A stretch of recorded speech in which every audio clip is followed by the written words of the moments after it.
يا هلا والله، أسعد الله أوقاتكم بكل خير وين ما كنتم. اذكروا الله وصلوا على النبي. وصفتنا اليوم بناء على طلب الأغلبية برمة لحم مع مرقة مضبوطة وبطريقة سهلة جدا. أول حاجة بحتاج هنا كيلو لحم، طبعا لحم غنمي أو خروف اللي موجود عندكم، وفوق اللحم قليل من شحمة البطن. هذه قطع اللحم تعتبر كبيرة شوية، بقسمها أو بقطعها بهذا الحجم مناسب. طبعا واذا بتضيفوا عليها مصارين وكرشة تطلع معاكم ألذ. اي طاوة متواجدة عندنا. طبعا البرمة هذه بطريقتي، كل واحد وله طريقته. نظام البرم انها تنطبخ بكميات كبيرة في قدور كبيرة وبعدين توزع في البرم وتكمل استواء في البرم او في الفخار. بعد ما سخنت الطاوة بنزل اللحم بدون ماء بدون زيت بدون اي شيء.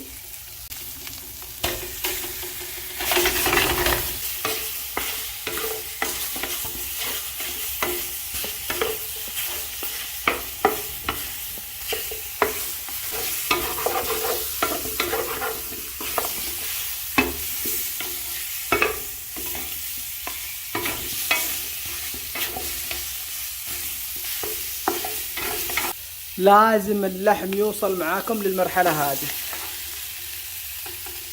ونجيب مغشنا الجميل. طبعا اذا ما فيش معاكم المغش تجيبوا البرمة، اذا ما فيش معاكم البرمة قدر صغير ينفع وكلها تطلع نفس النتيجة. انزل اللحم في المغش. شوفوا لي ما شاء الله تبارك الله على التحميرة. وبعد ما نزلت اللحم بضيف عليه الماء البارد.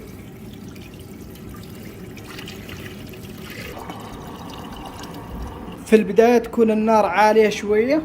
أول ما يبدأ زبد اللحم يطلع معانا بالشكل هذا نهدئ النار ونسحبه بكل هداوة علشان ما يختلط معانا باللحم ويطلع شائب، يطلع اللحم والمرق معانا صافي وحلو. أضيف عليه شحمة البطن، وبحتاج حبة بصل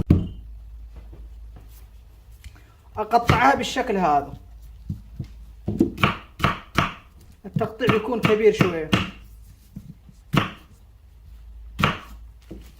أضيف البصل فوقهم، وبحتاج 3-4 فصوص ثوم. الثوم ندقه بالشكل هذا فقط. أضيف الثوم، أهدأ النار وأخليها شمعة. أغطي عليه وأحسب له أقل شيء 1.5 ساعة حتى يستوي معي تماما، سواء كان في المغش أو في البرمة أو في قدر عادي.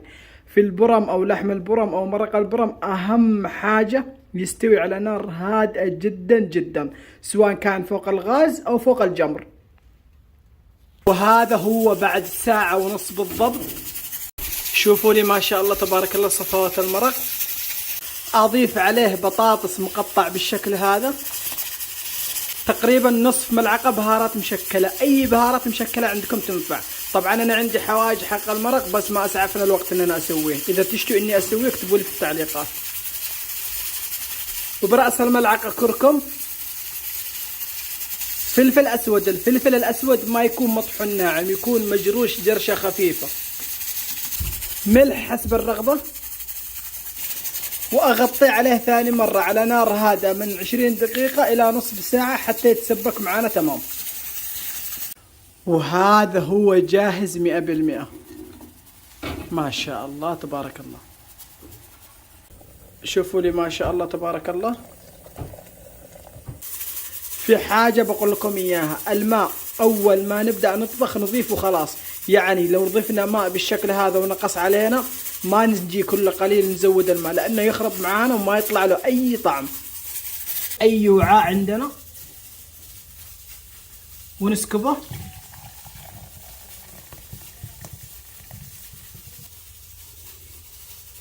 ونضيف قطع اللحم.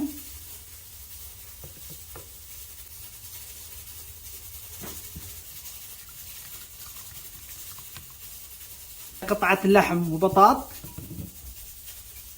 عصرة ليمونة. وهذه أحلى برمة لحم. شوفوا لي ما شاء الله على استواء اللحم. هذا هو المطلوب. بالنسبة لقوام المرق ما يفوت، لازم تجربوا الطريقة هذه.